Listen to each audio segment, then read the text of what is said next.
Lord be with you. A reading from the Holy Gospel according to Matthew. Jesus said, "Woe to you, scribes and Pharisees, you hypocrites! You are like whitewashed tombs, which appear beautiful on the outside, but inside are full of dead men's bones and every kind of filth. Even so, on the outside you appear righteous, but inside you are filled with hypocrisy and evildoing. Woe to you, scribes and Pharisees, you hypocrites! You build the tombs of the prophets and adorn the memorials of the righteous.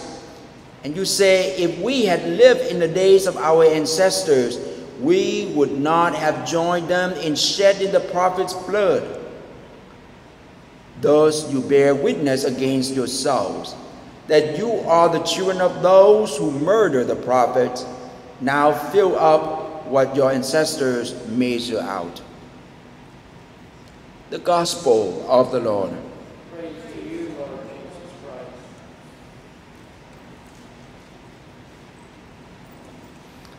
I like the way Jesus used the image, used the everyday lives to help us to reflect on the reality and the truth. And the truth he's going to talk to us today is sometimes we live based on, and even we define who we are based on the outside, the appearance, rather the core values. Henry Nouwen, he a famous spiritual writer and priest, he said that when people ask you who you are you? There are three ways to define who are you these days. First, I am what I do. I am what I have. And I am who people told me about myself. Means that we don't base on the core values of who we are originally. I am an engineer. I am a rich person who have 2-3 houses and 2-3 cars. And I am a beautiful person because all my friends told me that. But inside, somehow, we're not. Just think about it. Hurricanes coming and the houses could be gone.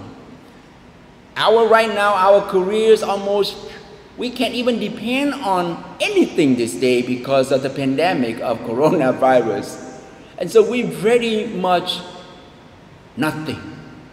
If all these materials and definitions that we cling on, it's just like a tomb, beautiful outside, but inside nothing but dead bones. Unfortunately, some of us cling on to that appearances and materialisms, something we call temporaries, something we call fake and untruthfulness, and we call that truthful. That is the danger.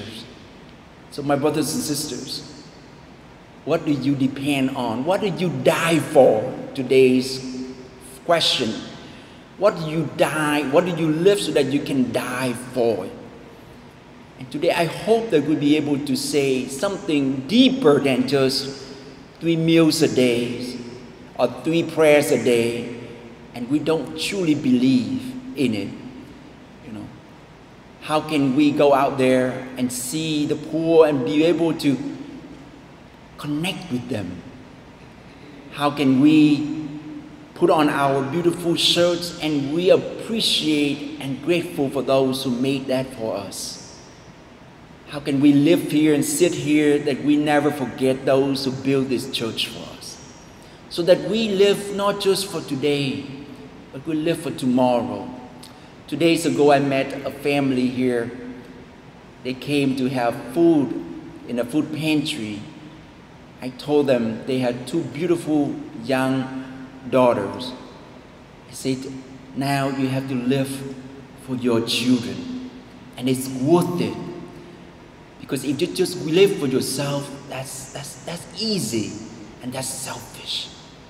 How can we live so that our children and our children's children, they be able to grow strong and happy? May God bless us always.